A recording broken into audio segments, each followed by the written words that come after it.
so you may speak to me as equals. I have to agree. It's a strange use of a planet's primordial waters just to raise an all-devouring narwhal. Okay.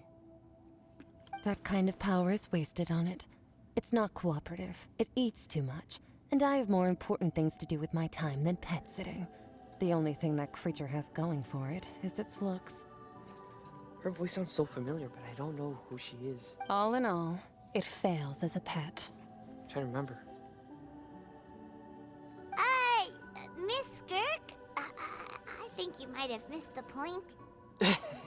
Yeah, I think so. The point being? Well, being that this pet almost destroyed an entire nation. So what sort of person is your master? Well, child's master's master. Wait, is that right? No. Right. So you don't know him. Sorry, I assumed you did. His name is Sertologi. Sertologi. Huh? I am unfamiliar with that name. Huh. So Master isn't sufficiently famous. How should I describe him then? Have you heard of the name The Fowl? The Fowl. The Fowl? Still nothing? Well, how about the Visionary? Vetterfulnir then? Or Gold Rhine-Daughter? Ooh, that one we've heard. Rhine-Daughter's part of the Hexen Circle. She's Albedo's mom, right? Oh, so you do know that name. To be honest, I also heard all of those names and titles from my master. I don't actually know them either. But I suppose you understand now, yes? My master is likely a similar sort to Rhine-Daughter. They are both pursuing some form of perfection. Wait, didn't you also mention a visionary person? Hyman didn't quite catch their name. Actually, never mind that. I believe it expedient to inform you that the all-devouring narwhal used up nearly all its strength fighting you. Such roiling hydro energies will prove difficult for the planet's deep seas to digest. As such, the Fontaine back on the surface has most likely been thrown into chaos. In other words, the prophecy that you've been fretting over should now be in full swing. Oh. What? We gotta go. We gotta go.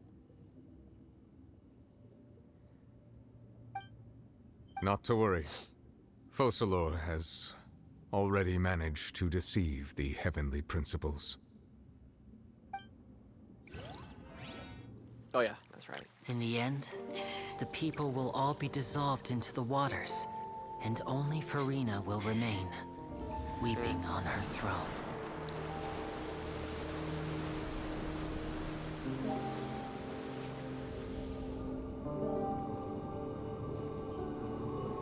Only then will the sins of the people of Fontaine be washed away.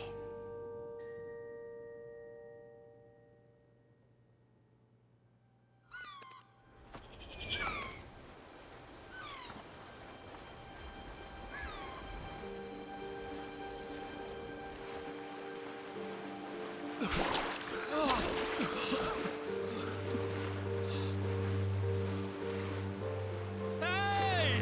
Help! Over here!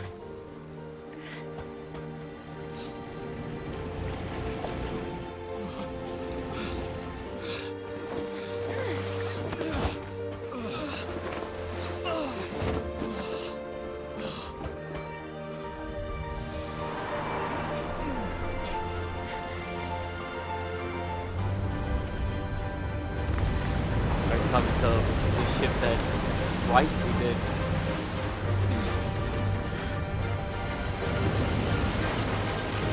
Damn!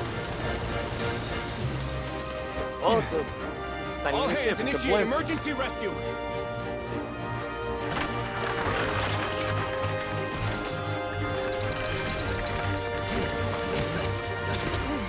the blip. Hurry!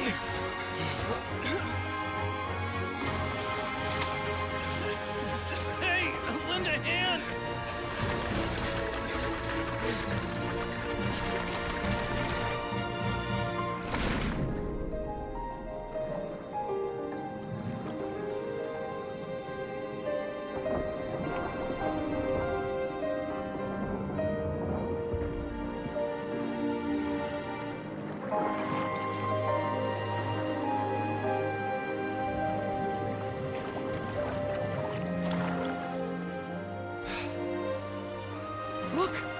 water's receding!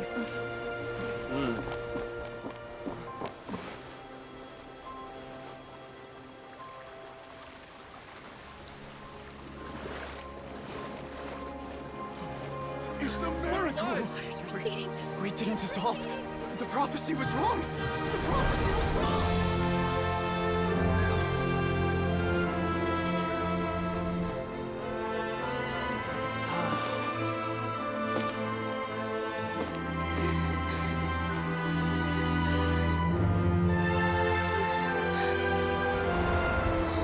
Are you alright?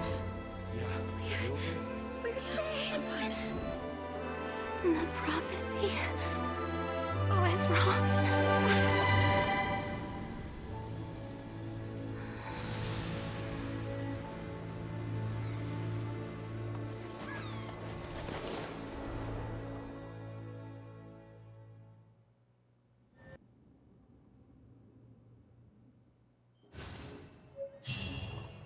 Wow.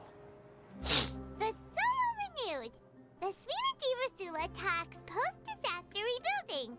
I recently visited Poisson to meet with Miss Navia, spokesperson of the Spina di Rosula, and we spoke about Poisson's present and future. Old soil can still give birth to new bloom, Miss Navia stated. Hope is like seeing a small cookie when you're starving late at night. You just need a little of it. Skyship Winglet, lunar brain of the Fontaine Research Institute. The various disputes that have arisen on account of Mr. Edwin have suddenly become a shield over the Institute, with Jurier turning out to be a once overlooked hidden gem. People always call the first researcher mad, but few know what to call the second. And should that latter person achieve a miracle, they would find it all the harder to find a word with which to classify him and his team. Wow! Paimon barely recognizes the people in the reports. Are those really Jurier and Navia? They sound like real big shots. What do you think? Pretty enthralling, huh? The Steambird's idea was pretty simple. With the disaster just having passed, we would print a free edition packed to the margins with good news to calm people down. The value for these big scoops lies in their inevitable follow-ups. We'll publish further reports and go into the stories behind those people. Edwin's assistant, Jurier, created a true flying ship, while Navia is leading people in the reconstruction of their home. I'm sure that these stories could draw even your well-traveled eye. Of course. Paimon's curious too! Wait a minute. Didn't we watch everything happen from start to finish? What's there to be curious about? And that's exactly why I'd like you to come conduct interviews with me. You're the best incubators of news, if you haven't noticed. And also, with you around, I'm sure I'll get to see that Duke. Are you sure? Hasn't he turned you down several times already?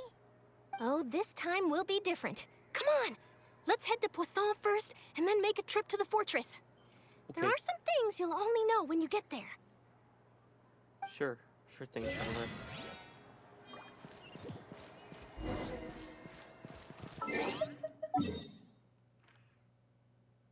Where? Oh, what did I say? Where?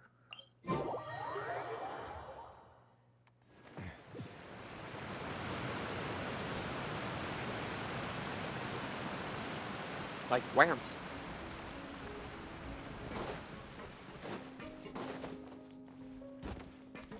Is that Fatui? Navia! Oh, it's you. What brings you all here? Hey, we're just having a look around. I'm here to update myself on how things are going here. Oh, the Fatui are here too. Let me introduce you. This is Mr. Garunt Snežević. He represented the Nave in sending us a large amount of supplies, and is helping with our work. Our residents are hard at work as well. Thanks to everyone, work is progressing nicely. We've lost a lot of people, but we're moving forward. That will have to be enough. Hello, Miss Charlotte. I'm a big fan of yours. I especially like that article you wrote last year about Fontaine's stray cats. But if you don't mind, could you not emphasize our role too much in your report? It's not charity we're doing here. We just happen to share the same interests as the Spina. I get where you're coming from. I'll keep it as simple as possible. Or would you be willing to feature as friendly neighbors? Friendly neighbors. That would be fine. Thanks. Oh, you're back too. How are things? We finished laying down the construction materials. It'll be another hour before the workers are able to go over there. Huh? You're here too, Clarence? Well, her reputation's greatly risen after that whole duel business with Miss Farina. So she's here in Poisson to wait out the heat. All right. She really came here to help me out. There's too much to consider in the reconstruction of Poisson. The Spina has need of more decision-makers. And, well, I do already happen to be connected to Mr. Callis. Oh, wait just a moment. Do you mind me asking a few questions? You know, about how you felt before the duel, about what it was like facing down a god. There's lots of exciting material there, I bet. I mean, you already know. Forget You it. just asked me. I'm sure you can find a better theme than that, Miss Charlotte. I see you're the same as always. Couldn't you do me a favor, for Navia's sake? Well, if we're talking about doing things for my sake, you might as well just take a few more photos of me. Or of the Traveler. It's better than wasting time persuading Chlorand at any rate. Of course I will. I'm not gonna let her off that easy. All right, then everyone who wants to be in the photo, gather up. And smile. Oh, God. How did it go? Was it a good shot? Did Paimon look cute in it? Not bad. Your addition really helped the composition of the picture. All right, hang on a moment. Let me snap a few more shots. Okay. All right, that should do it. I'll be back here later anyway, so let's call it a day.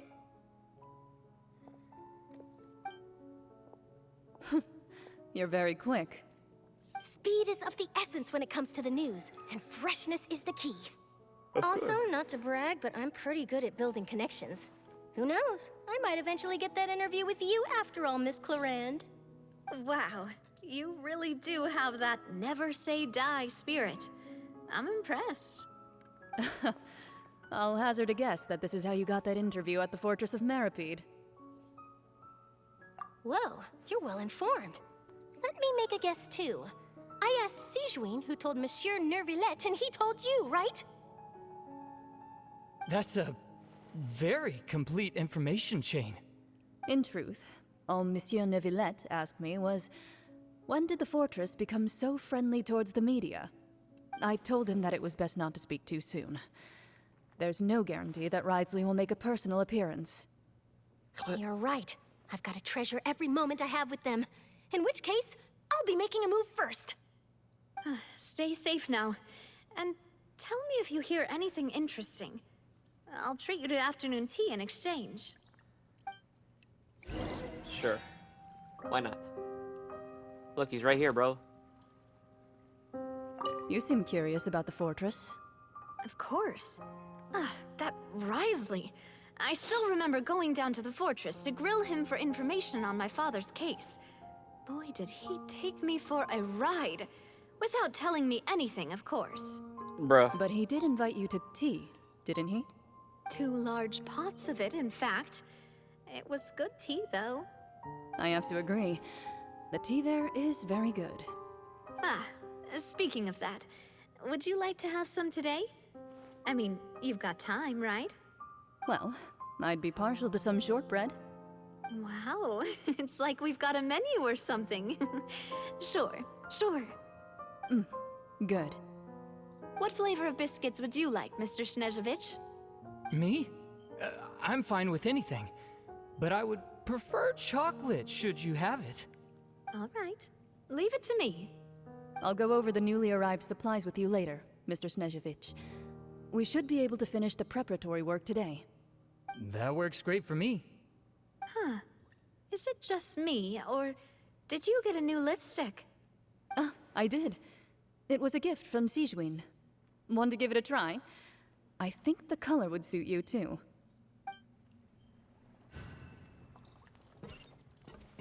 Okay.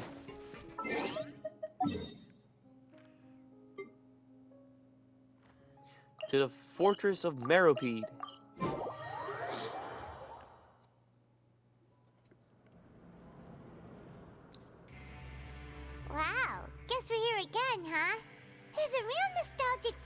this place. Looks like you've been missing us. Duke! Did you come all the way to the entrance to greet us? Of course. Yes. I'm here to welcome you and our dear Miss Charlotte, whom our good head nurse recommended to me. It's an honor to finally meet the much-rumored Duke. Thank you for consenting to my visit to the fortress, sir. No need to thank me. But that said, I shouldn't be the focus of your interview. I trust you recall our agreement? Of course, of course. All right then, this way.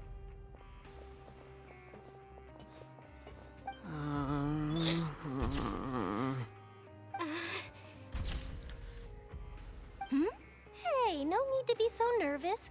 I've already taken all the photos we need. Miss Charlotte, do these pictures really need to be published on the cover of the Steambird? It would seem that Miss Lorvine doesn't want her face to appear beside that of Mr. Jurier, Sir, please don't say things like that. But it looks like dear Mr. Jurier denies it. Might this interview be very important to you then? No, I just... This is my first time being interviewed, and I'm very thankful to the Steambird for... Now, I might not look it, but I actually did meet Mr. Edwin once. And I'll be honest, I enjoyed chatting with you more. You've definitely got more of that genius vibe going on. The boat that brought about a miracle, the ark that saved the people. Why, you recreated a myth back there, like an emissary of legend. Still, Okay. if I might ask, where's that flying ship now? Huh! Looks like Charlotte's trying to get herself another exclusive scoop. I have to apologize, but that ship is presently in the bowels of our factory. I'm afraid it won't be easy for you to get a shot of it. Really? Well, then in that case, could I have an interview with you to make up for that loss? Got you there. You already know my answer, I'm afraid. Best you interview our head nurse instead. Or perhaps you'd like to take another photo of this couple of researchers? Did you really have to use the word couple? Well, then, two solo Because we know photos you will both do. like each other. Is my hair messed up? Please, someone help me have a look. Things sure are getting pretty lively here. We've seen this kind of thing before. Yeah. Ow. Seems like everyone's here. Would any of you like to try this new drink I came up with? Ah, Sure. Siegewee. Why not? Hey, Miss Charlotte. Why don't you, take some pretty photos of our head nurse? Sure. Come on, Miss Siegeween, over this way. Let's find a brighter spot. Huh? Sure. Do I have to smile? Do I have to So, smile? how have things been at the fortress?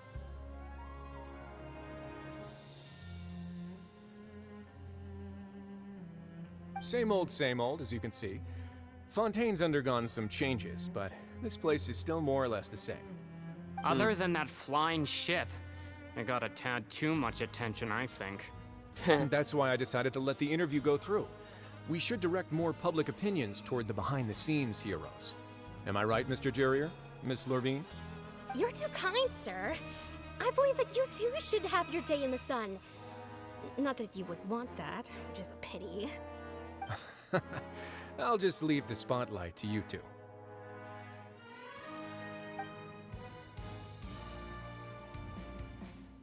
I see. Lots of things happened that day, huh? Anyway, regarding that Harbinger, I'm not sure you remember, but his 3 young followers are still waiting for his return. He sure did win them over, huh? Oh. I'll tell them that there's good news and bad news. The good being that their boss seems fine, and the bad being that they must face extended sentences for abetting his escape.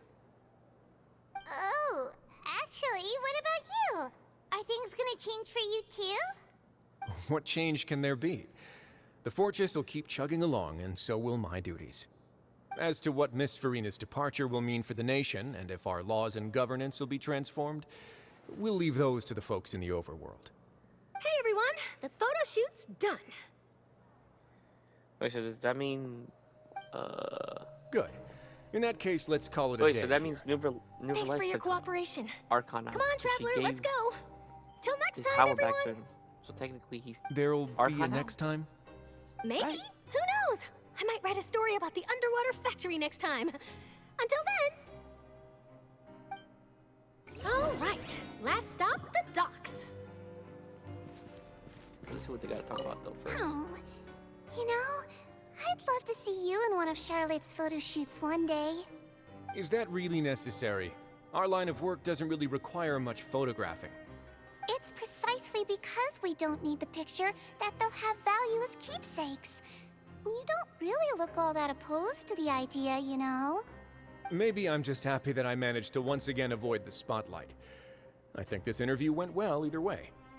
Yes, you successfully kept prying eyes away by using Mr. Jurier and Miss Lorvine as shields. Very good. You should be happy for them. They have a bright future ahead of them. Alright.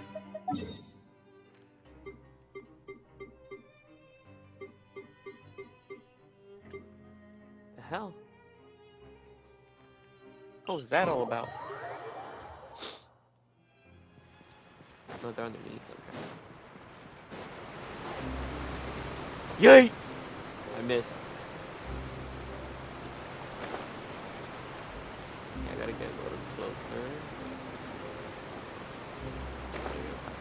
Here. Probably won't die from here, right? Okay, it didn't.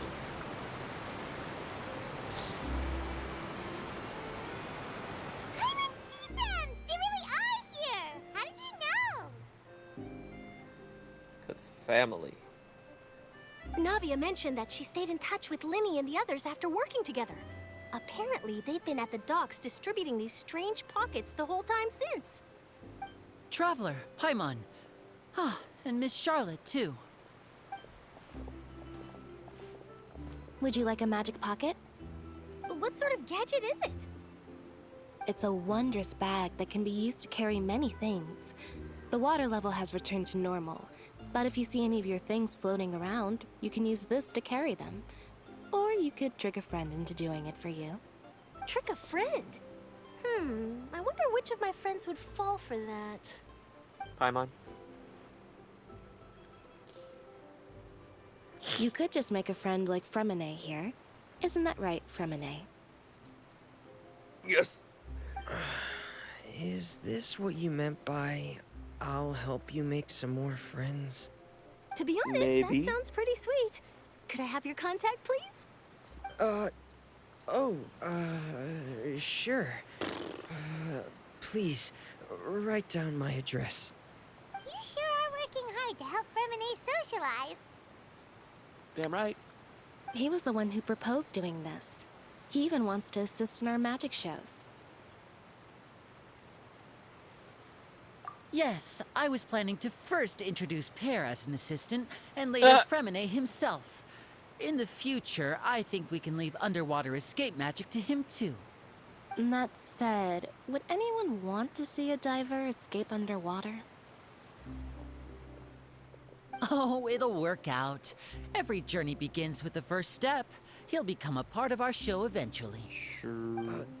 Lynette, could you come over? Miss Charlotte says she wants to take a picture of us. Got it. My, that Charlotte is rather perceptive. She got rid of everyone the moment she realized I had something to say to you. This was the best. Whoops. So, how have things been, Traveler? Pretty good. Father says that you did a great deal during the latest events. She's very grateful for your contributions to Fontaine. That's all right. We were more than happy to help. So, what's she doing now? Oh, I guess you haven't heard. Well, after Lady Farina left, Father and Monsieur Neuvillette opened negotiations, during which he gave Fontaine's Gnosis to her as a diplomatic gift. What? God Diplomatic gift? damn it! Gnosis? Yes, I was quite surprised at first myself. But when I thought it over, there were actually a number of things going for it. It could have been done as an apology for the incident with Lord Child, or as thanks for his help in tying the all-devouring narwhal down. Furthermore, Father did also lend significant aid to Fontaine and Poisson. Well, that's true, but this is a gnosis we're talking about. Doesn't this seem a bit irresponsible?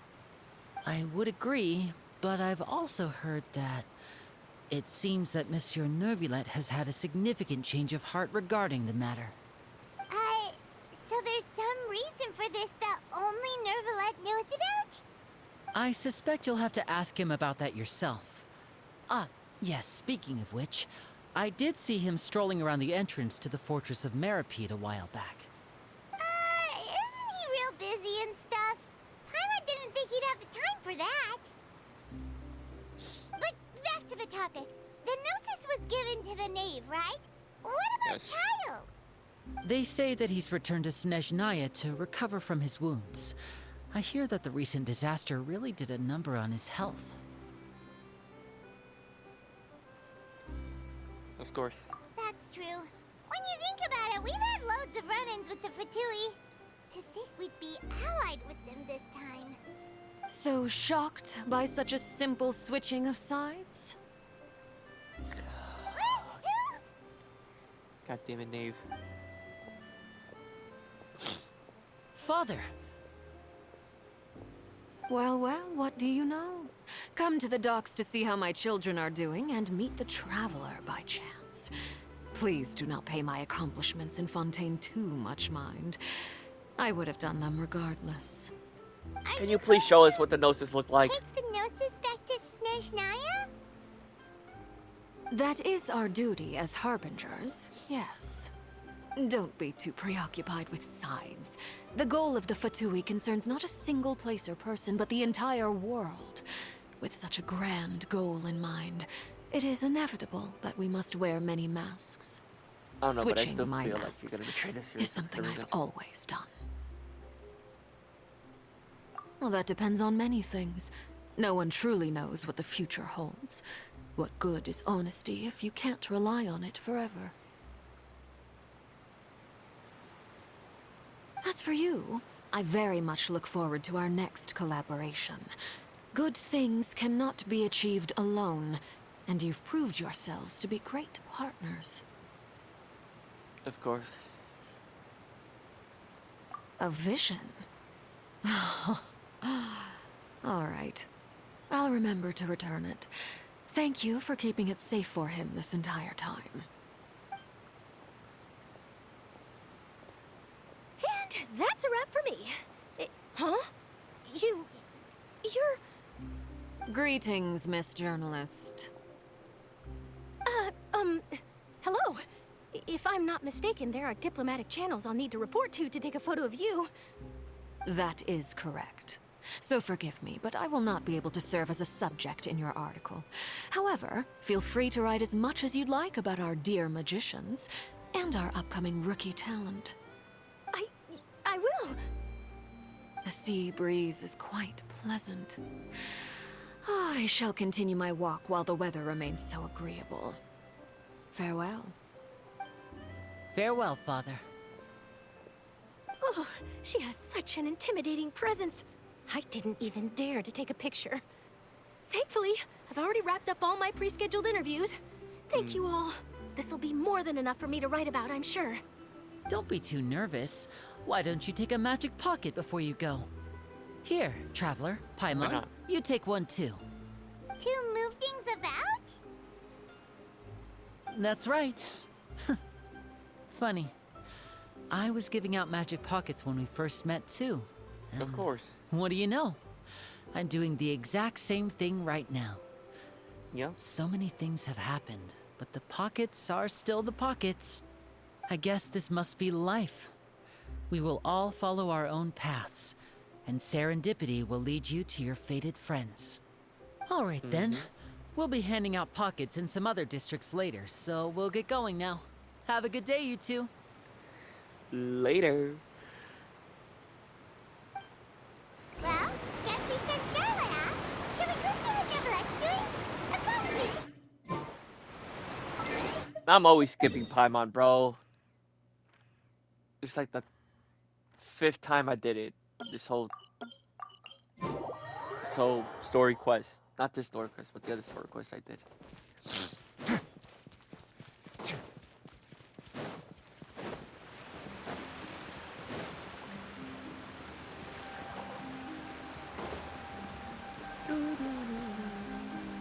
There's a lot of people actually now. Unless I'm just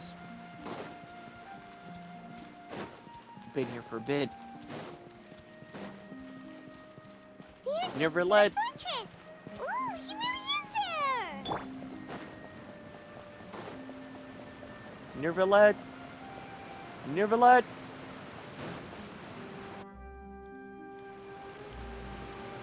So, you really are here, Neverland. Paimon didn't think you were going to have free time this hour of the day. Really? Oh, I suppose you must have met Mr. Linney. He took the time to greet me earlier when he passed this way. In any case, you came at a good time. I was just considering reaching out to you to set up a meeting, so I may explain some things that I haven't had the time to before.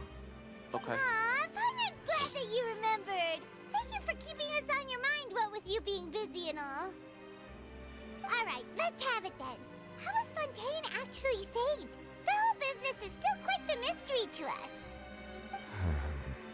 He forgave them. It is strange how words can often leave a bitter taste in the mouth when it finally comes time to say them out loud.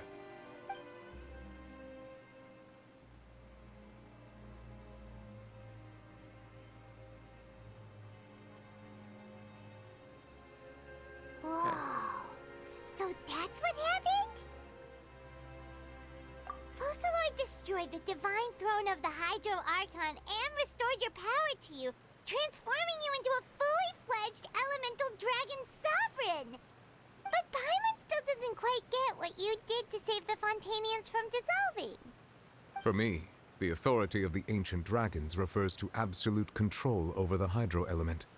Fontanians were incomplete humans born of Egeria's use of the power of the primordial sea, with constitutions similar to that of mimics. But so long as those primordial energies remain within them, I could use the ancient dragon's authority to grant them true blood, after the fashion in which life was first brought into being on this planet. In other words, when I gave my verdict, Fontanians became true humans, and thus would naturally no longer be dissolved by water from the primordial sea. Focalors must have counted on you to make that decision as well. Your verdict was the key to making the prophecy appear to have come true while saving everyone. Yeah, and in a manner of speaking, Focalors finally managed to fulfill the original Hydro Archon's wish to turn Oceanids into real people too! Yep. It seems from your expressions that you still have more things you wish to ask. Ask away. I will tell you the truth as I know it. I have investigated his case along many avenues, and I have learned that he once fell into an unknown chasm when he was young. There, by chance, he awakened the all-devouring narwhal. But whether it be by sentiment or reason, that should not have been enough to consider him the root cause of the disaster. At most, he would have had tangential liability. As for the judgment passed by the Oratrice during the trial, whether it was due to that liability by association, or Focalors deliberately using him to buy time for us on the assumption that he would be able to hold the creature off, I cannot say. Guess Focalors had Fontanians in mind the whole time. In the end, it was thanks to her that they finally became real humans. Hang on a second. Paimon suddenly got another question. Back when Fontanians hadn't yet become real humans, were the children they had also transformed Oceanids? Life has always flowed like water. Do you recall how Fontanians would often come to the Fountain of Lucine to pray for children? Yeah. Lynette said the fountain is where all the waters in Fontaine converge. In truth, even those couples did not know that such prayers were no mere custom, but instead a form of ritual. Those Oceanids who were blessed within the spring water would later descend as new humans in the coming months. Oh. Paimon sorta gets it now. Either way, it seems like this ritual won't be of any further use, but it'll probably live on as a local custom. Ask away. I will tell you the truth as I know it. Yeah, Future? about that. Risley said Farina has already left. What's that all about? Ah, Lady Farina. The people are only aware that her death sentence has not been carried out. She abdicated the post of Hydro Archon and left affairs related to that title to me, before leaving the Opera House. I related Focalors' words to her faithfully and completely. After hearing them, she seemed neither saddened nor comforted. She simply said that she was tired and needed to rest. Having said that, she then packed her things and moved out of the Opera House, not unlike how an ordinary person might. But she's still got a place to stay, right? You need not worry. I will make arrangements to ensure that she will not want for food, clothing, board, or travel. In truth, I am somewhat happy for her. The wear and tear on her spirit will, of course, take time to heal. But now that she no longer has to play the role of Focalor the Hydro Archon, she can finally lay down her burdens and lead a normal life. What about you then? What are your plans now that you've regained your full powers as the Hydro Dragon? After Focalor passed on, the Oratrice also ceased to function. This matter will directly affect our trials. After much careful consideration, I've decided to take over its role in our courts. From now on, I shall hear cases and pass verdicts by myself. Looks like you're still considering stuff from the perspective of the Udex, huh? As an elemental dragon, there are indeed many things that I must do. But this power and this duty, in a manner of speaking, you could say that both were granted to me.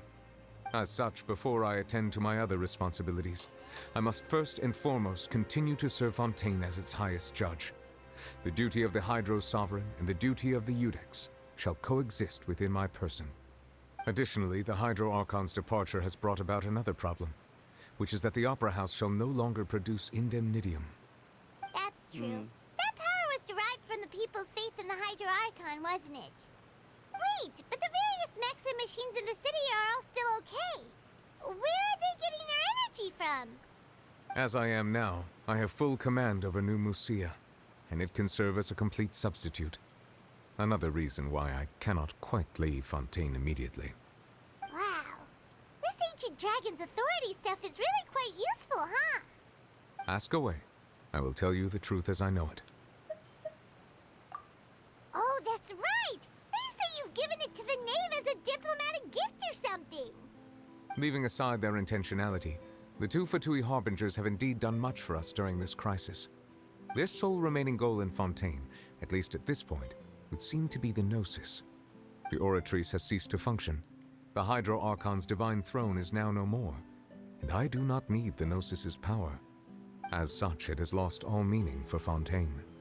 If the Fatui have impure designs, then we might as well accede to their request now, and avoid unnecessary conflict. What complicated considerations! Paimon thought you were just giving it to them out of gratitude to the knave and as an apology to Child. Ask away. I will tell you the truth as I know it. Bro, I'm not gonna lie. We should at least get one of the Gnosis. Like, we literally got one. Maybe the next nation, we get to keep it. And then once we go to Sneshna and figure out why, we give it. If not, then we don't give it. You will soon be heading to Natlan, I presume? Yes. I'm afraid that I have little talent as a travel guide, so all I can do is tell you what I know about that land. As far as I'm aware, Natlan can be said to be a nation of dragons. Okay. A nation of dragons? You mean like you? No, I suspect that I would not find myself welcome there. Unlike ancient dragons such as myself, the dragons of Natlan have undergone long years of development and evolution. Large numbers of them have entered a form of coexistence with humanity. Natlan is also the nation of war. War ravages those lands like an undying flame. There is one other piece of information I got incidentally from my negotiations with the Knave that I believe may be useful to you. What's that? The Harbinger known as the Captain has thrown his hat into the endless ring of war. Oh. Captain. Sounds like a real tough customer. Seriously, everywhere you look, there's a Fatui Harbinger doing their thing. Okay, so, yep. I was right on my theory of the captain being in Nalan. Okay. Good. I suggest that you fully prepare yourself You better before be there going still. to Natlan. In the meantime, Fontaine's doors will always be open to you. Ask away. I will tell you the truth as I know it.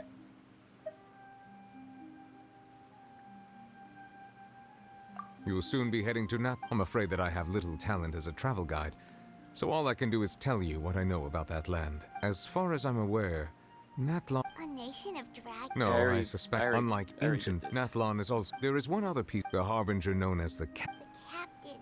I suggest that you fully prepare your... Ask away. I will tell you the truth as I know it. Hang on a sec. Paimon's still got a question about the Gnosis. When we spoke to Linny earlier, he mentioned that your attitude towards giving away the Gnosis had clearly changed. We guessed that there might be some reason for it that only you were aware of. Because it doesn't work anymore. No wonder the House of the Hearth is the Fatui's intelligence division.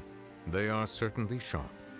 So regarding this specific issue, I was just getting ready to share something with you. The Gnosis doesn't work, does it? What is it? Please tell me. In truth, I exchanged some further words with that lady named Skirk after sending you two back to the surface. It went something like this. Okay.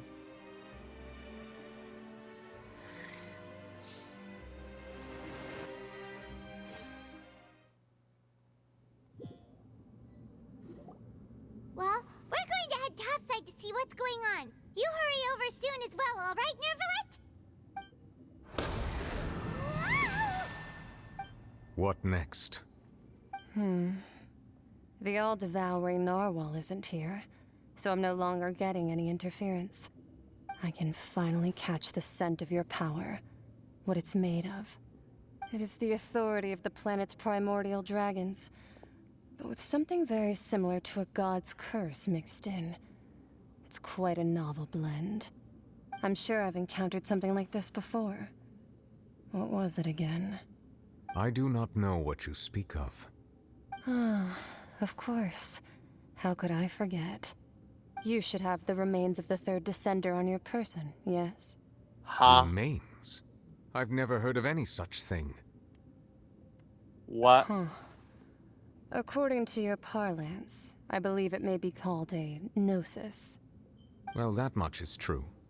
After Focalors' divinity faded, she handed her gnosis to me.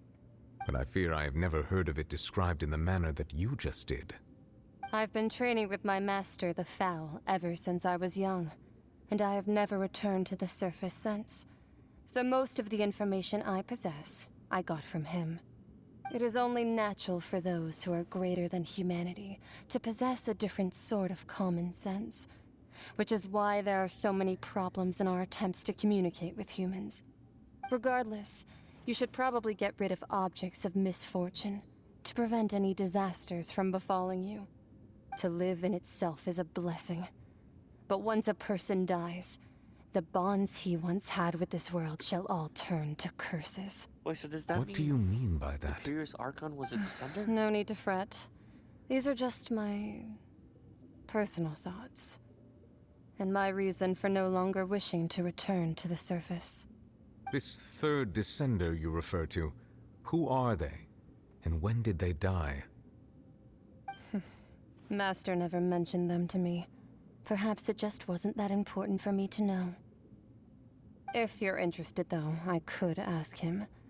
I'll be sure to pass the answer on to you next time. No? Next time. Pick someone else then. You believe we will meet again? I do. Wait. I have a disciple of my own, don't I? He can be the messenger then. Wait, no, it wasn't the Imperious Archon then. Then, who is it? What the hell? That's what she told me. Whether it would prove useful or not, I wanted to pass that information on to you. The remains of the third descender? So that's what the Gnosis actually are. Paimon just thought they looked like chess pieces. How could they be a person's remains? All the same, assuming that there was no misunderstanding or special metaphor at play, that is what she meant to say. And she said that it would bring misfortune 7. and that you should check it, which is why you gave it to the Fatui. If she speaks the truth, then I would simply be putting Fontaine at unnecessary risk by keeping it here.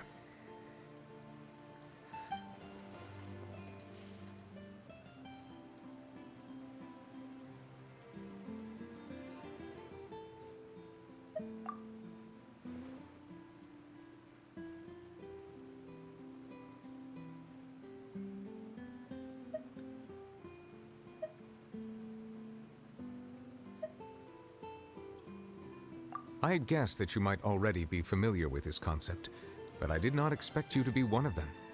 That means that the Gnosis, which are exceedingly element compatible and can even enhance elemental abilities, do indeed come from the third descender. I wonder, does your body also possess similar properties? Like being able to use elemental powers without a vision. That does sort of count as special compatibility, right? No, let's not think about this stuff right now. It just feels creepy.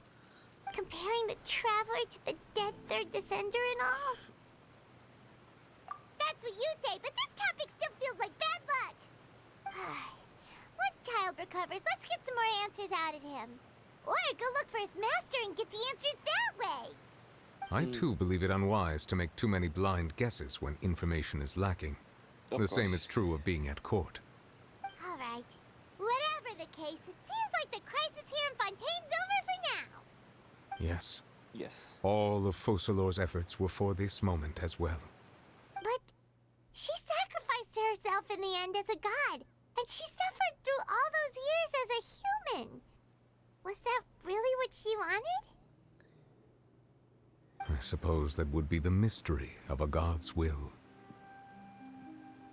Yeah. I suspect not. But once in a while, I too would guess that if wishes were like the clouds in the sky, they will one day return to the earth as raindrops. Life flows like water, and rain is the final answer. The water levels may sometimes tilt one way or another, but the rain falls fairly upon all. And what, ultimately, is the difference between the rains that fall upon all of us?